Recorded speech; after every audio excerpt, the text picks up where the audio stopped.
வணக்கம், நான் உங்கள் நிசாந்தன் சார். நாங்கள் பார்க்கிருக்க வினாத்தால் வவுனியா தெற்கு வலய கல்வியத்தினால் தரம் 11 மாணவர்களுக்காக நடத்தப்பட்ட முதலாம் தவணை பரீட்சை 2024.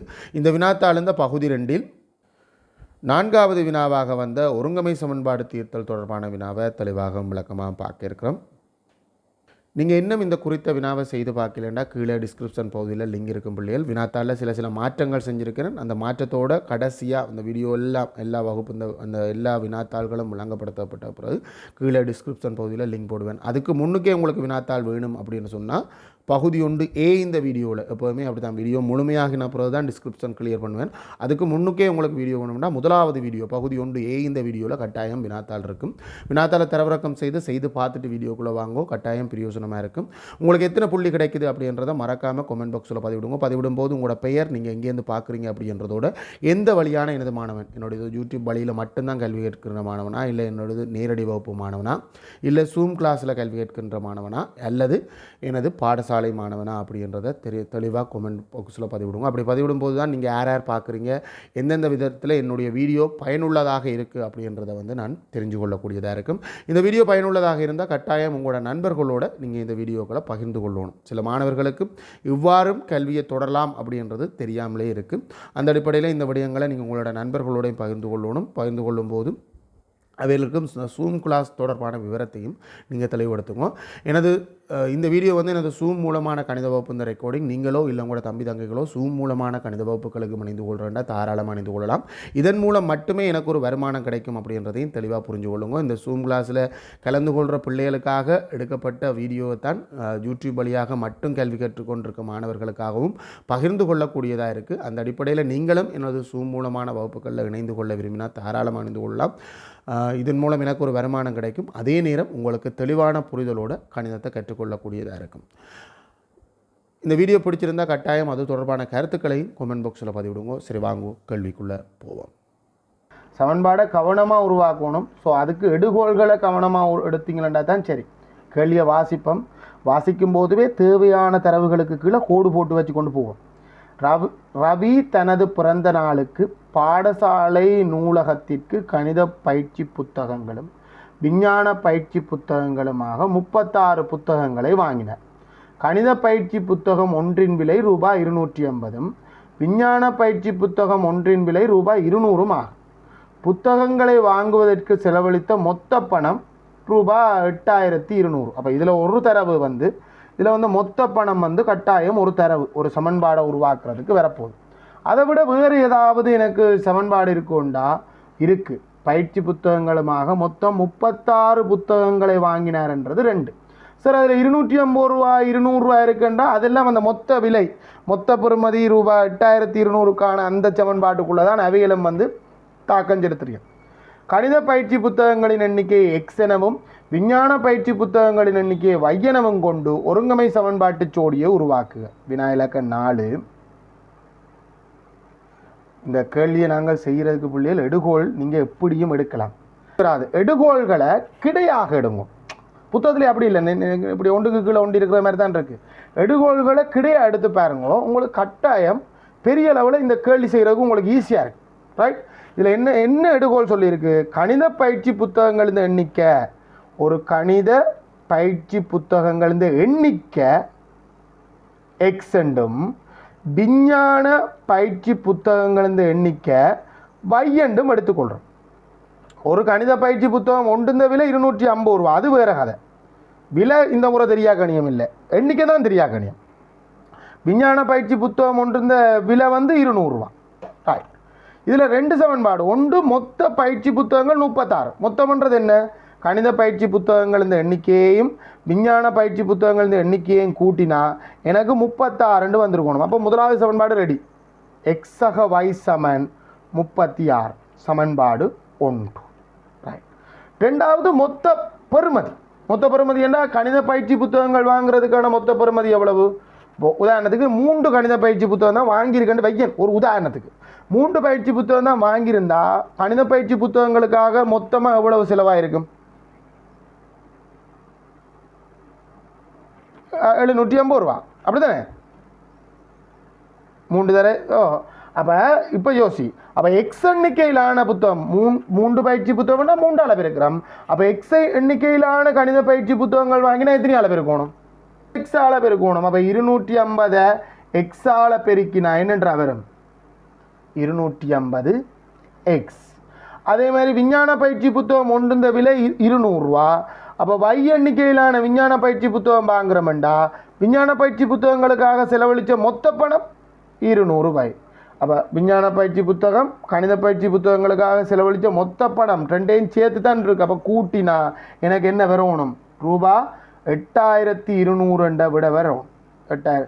எனக்கு அப்போ 2ஆம் சமன்பாடும் ரெடி. 250 எக்ஸ் ப்ளஸ் 200y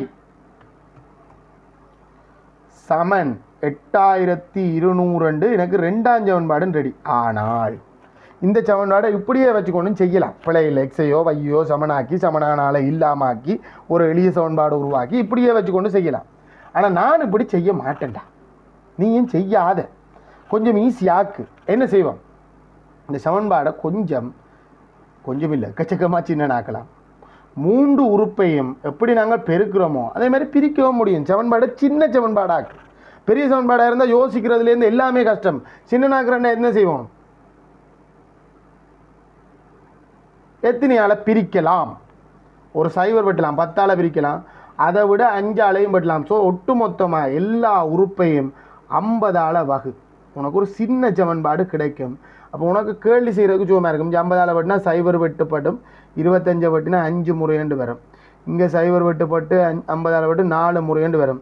சைவர் வெட்டுப்பட்டு நீங்கள் இதை வகுக்கும் போது ஒரு முறை மிச்சம் 3, 32 6, மிச்சம் அங்கால 2, ஆகவே 4. அப்போ 164 வரும். என்ன சமன்பாடை சொல்லுங்கள்? புது சமன்பாடை 5x சக 4y சமன் 160 சமன்பாடு 164. சமன்பாடு 2. இப்போ வச்சு செய்யடா, ஈஸியாக செய்யலாம். இனி பெரிய சமன்பாடை வச்சு செய்யிக்க கூட்டல் கழித்தல் பெருக்கல் பிரித்தல் எல்லாமே பெருசு. கணக்கு அநியாயத்துக்கு சில நேரம் பிழை வந்துடலாம். இப்போ வச்சு செய்வோம். இதில் வச்சு யோசித்தா ஏன் சார் நாங்கள் அதை சமனாக்குறோம்னு சொல்லிட்டா, ஏன் நாங்கள் சமனாக்க வேண்டும் என்று சொன்னால் இதில் யாரோ ஒரு ஆளை நீக்கணும். நீக்கி இதில் ஒரு தெரியாக்கணியம் இருக்கிற சமன்பாடோன்ற உருவாக்கணும். அதுக்காண்டி தான் சமனாக்குறோம். யாரை நீக்குவோம்? ரெண்டையும் ஓகே. என்னடா முதலாம் சமன்பாட்டை 5ஆல் பெருக்கினா எக்ஸ் சமனாயிடும், முதலாம் சமன்பாட்டை 4ஆல் பெருக்கினா y சமனாயிடும். ஸோ எதை சமனாக்குறதும் உங்களுக்கு ஈஸி. வையை சமனாக்குவோமே. முதலாம் சமன்பாட்டை 4ஆல் பெருக்கிறேன். 4ஆல் பெருக்கினா ஒவ்வொரு பேரும் 4ஆல் பெருக்கு. ஒரு பேர் 4ஆல் பெருக்கினா 4x, அடுத்த உறுப்பு 4ஆல் பெருக்கினா 4y, 36ஆல் 4ஆல் பெருக்கினா 24, 4 போட்டு 2 மிச்சம் 12 2 14, 144 வரும். சமன்பாடு இது 3. இப்போ இதில் எங்களுக்கு y சமனாயிட்டு அந்த சமனானால இல்லாமல் ஆக்கணும். இழிச்சவன் மேலே தான் அடிக்கு மேலே அடி விடும் வாழ்க்கையில். அது மாதிரி தான் எவன் சமனானானோ அவரைத்தான் தூக்கு. அப்போ சமனான பாவத்துக்கு அவனை தூக்கணும். ஏன் தூக்கணும்? அப்போ தான் எக்ஸிலான ஒரு எளிய சமன்பாடு வரும். எக்ஸ் மட்டும் இருக்கிற சமன்பாடு வரும். அப்போ இவரை தூக்கணுமெண்டா, இவரை இல்லாமல் ஆக்கணுமெண்டா என்ன செய்யும்? கழிக்கணும். ஒரே குறி உள்ள ஆக்களை இல்லாமல் ஆக்குறதுக்காக கழிக்கிறது. பிள்ளையா பாடமாக்குறாங்க. ஒரே குறியண்டா கழிவிடமெண்டா, அது புற கூட்டல் விதியை பிழைச்சி போடும். சரிதானே?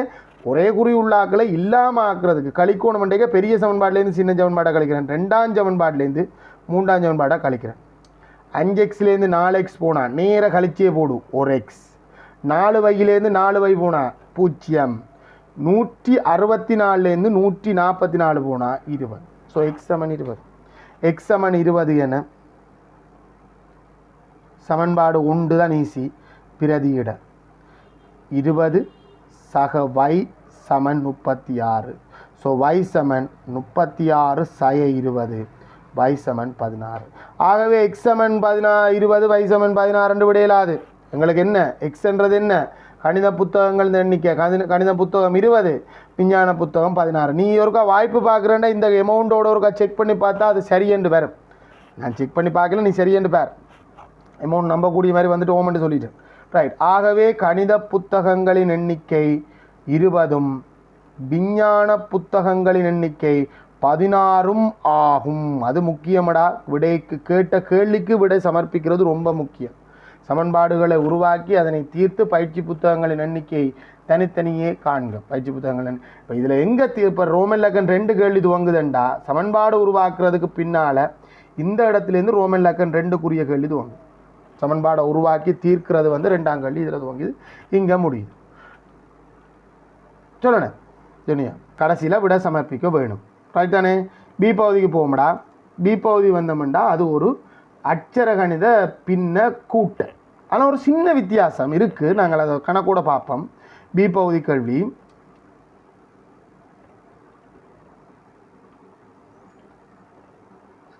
செஞ்சுறீங்களா? பி பகுதி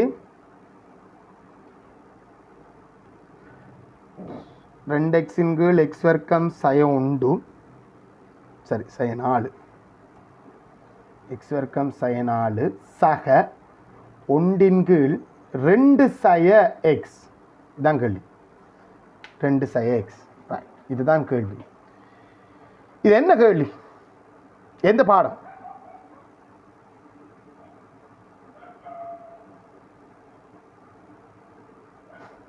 என்ன பாடம்?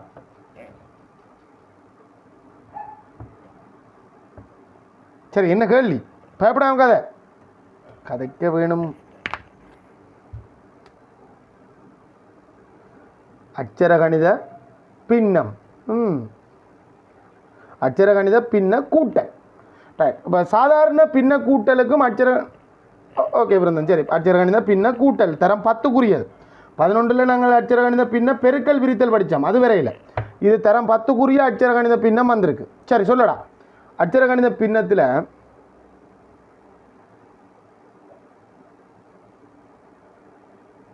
கூட்டணும் கழிக்கணும்டா. சாதாரண பின்னத்துக்கே கூட்டணும் கழிக்கணும்டா. பகுதியன் சமனா இருக்கணும். சமனா இல்லையண்டா பொமசி எடுப்போம். எண்கணிதத்துக்கு பொமசி எடுக்கிறதுண்டா நேராக பொமசி எடுத்துகிட்டு போகலாம். ஆனால் இது அட்சரகணித கோவை இருக்குது பகுதியனில். ஸோ அட்சரகணிதத்துக்கு பொமசி எடுக்க முன்னுக்கு காரணிப்படுத்தணும். காரணிகளின் பெருக்கமாக எழுதணும். அப்போ இந்த பகுதி என்ன? எக்ஸ் வர்க்கம் சய 4 என்னென்று காரணிப்படுத்தலாம்? வர்க்க வித்தியாச முறையில் காரணிப்படுத்தலாம். 2 வர்க்கம் என்று எழுதிட்டு ஒரு காரணி எக்ஸ் சய 2 மற்ற காரணி எக்ஸ் சக 2. ஸோ இந்த பகுதியன் அப்படியே மாத்திரன். பகுதியன்னா மாத்திரன் ஒழிய எந்த ஒரு மாற்றமும் செய்யலை. அது காரணிப்படுத்தப்பட்டிருக்கு.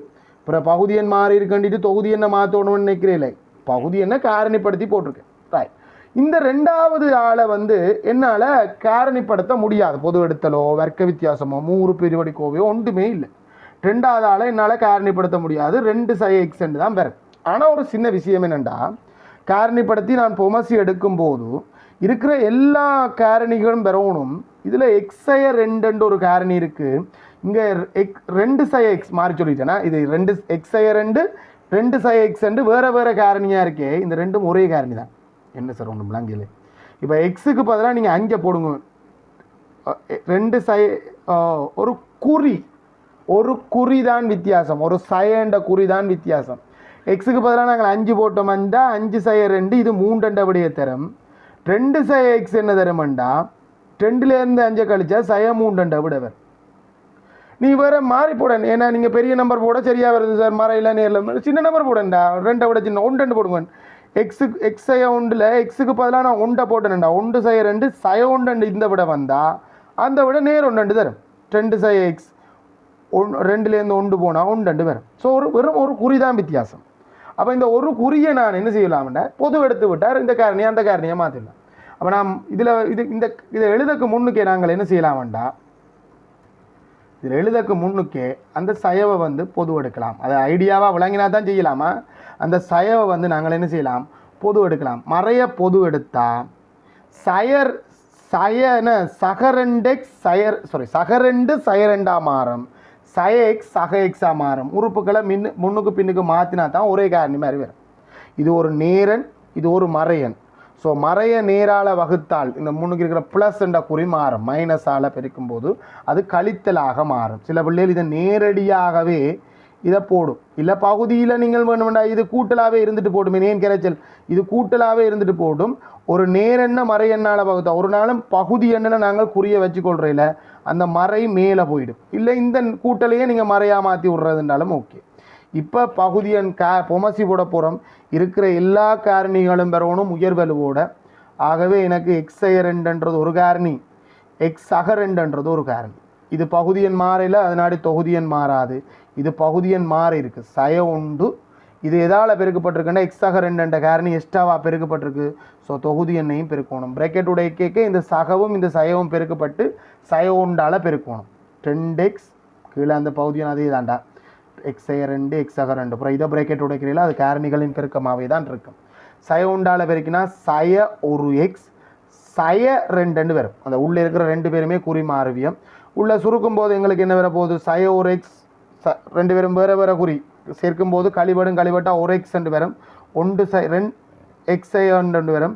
நாங்கள் மேலே இருக்கிற பகுதி என்ன வந்த விட இருக்குது தொகுதியன் மேலே வந்ததை நாங்கள் காரணிப்படுத்தி பார்க்கணும். காரணிப்படுத்த இல்லையண்டா பிரக்கெட்டை போட்டு காரணியாக்கி யோசிக்கணும். முழுசாக காரணி பார்க்கணும். மேலேயும் கீழேயும் பொதுவான காரணி இருந்தால் வெட்டலாம். பொதுவான காரணி இருக்குது, வெட்டுப்பட்டுரும். ஸோ 1 கீழ் எக்ஸ் சக 2 மட்டும்தான் வரும். இதில் பிரக்கெட் போட்டிருந்தா என்ன, பிரக்கெட் போடாமல் விட்டுருந்தாலும் என்ன, கட்டாயம் எளிய வடிவம் 1 கீழ் எக்ஸ் சக 2ன்றது தான் விட. நீங்கள் ஒருவேளை இந்த பொமசியை நீங்கள் கருத்தில் கொள்ளையில் இதையுமே சேர்த்தே தான் பொமசி எடுத்துருந்தீங்களென்றாலும் கட்டாயம் வெட்டுப்பட்டு இந்த விட தான் வரும். என்ன ஸ்டெப்ஸ் கொஞ்சம் கூடவாக இருக்குது. ரைட், புள்ளித்திட்டம் சொல்கிறேன் பிள்ளைகள். ஒருங்கமை சமன்பாட்டுக்கு வழக்கமாக 7 மார்க்ஸ் மாதிரி தான். சமன்பாடு ஒவ்வொன்றையும் உருவாக்குறதுக்கு முதலாம் சமன்பாட்டுக்கு 1 மார்க்ஸ். இந்த சமன்பாட்டுக்கே வரும். அது 250 எக்ஸ்ன்னு சரி இந்த சமன்பாடு சொன்னிருந்தாலும் சரி 1 மார்க்ஸ். ரைட், அதுக்கப்புறம் இந்த எக்ஸை காண்றதுக்கு ஒரு சமன்பாடை மாற்றம் செய்ய வேண்டி இருக்குது. அதை பெருக்கி போட்டு அதை சில பிள்ளைகள் 250 எக்ஸில் வச்சு கொண்டே செஞ்சுருக்கும். அப்போ 200ஆல் பெருக்கியிருப்பான், சில நேரம் 250ஆல் பெருக்கிப்பான், பெரிய நம்பருக்கு போகும். அதனாடி கணக்க பிழை வர்றதுக்கு வாய்ப்பு இருக்குது. எக்ஸை காண்றதுக்கு 1 மார்க்ஸ், எக்ஸை காண்றதுக்கு 2 மார்க்ஸ், சமன்பாடை மாற்றம் செய்கிறதுக்கு 1 மார்க்ஸ், காண்றதுக்கு 1 மார்க்ஸ், பைய காண்றதுக்கு பிரதிகிறதுக்கு 1 மார்க்ஸ், இறுதி விடைக்கு 1 மார்க்ஸ், 2 மார்க்ஸ். பிறகு கடைசி விடையை சமர்ப்பிக்கிறதுக்கு 1 மார்க்ஸ். மொத்தம் 7 மார்க்ஸ் ஒருங்கமை சமன்பாடு. அதில் எந்த மாற்றமும் இல்லை. பிறகு அந்த வந்த விடையை வச்சுக்கொண்டு அங்காள வேணுமெண்டா வேறு கேள்வி கேட்கலாம். ஆனால் அப்படி கேட்கல. இந்த முறை தனியாக ஒரு அட்சர கணித பின்னம் வந்திருக்கு. காரணிகளின் பெருக்கமாக எழுதி அதுக்கு பொமசி எடுத்து அதுக்கேற்ற மாதிரி தொகுதி என்ன மாற்றி எழுதி அதை கடைசி விடையை எளிய வடிவத்தில் சுருக்கி அந்த கடைசி விடை இதுதான் கடைசி விடை இருக்கணும். அதுக்கு 1 மார்க்ஸ். ஆக மொத்தத்தில் இந்த குறித்த வினாவுக்கு உங்களுக்கு 10க்கு எத்தனைன்னு போடும்.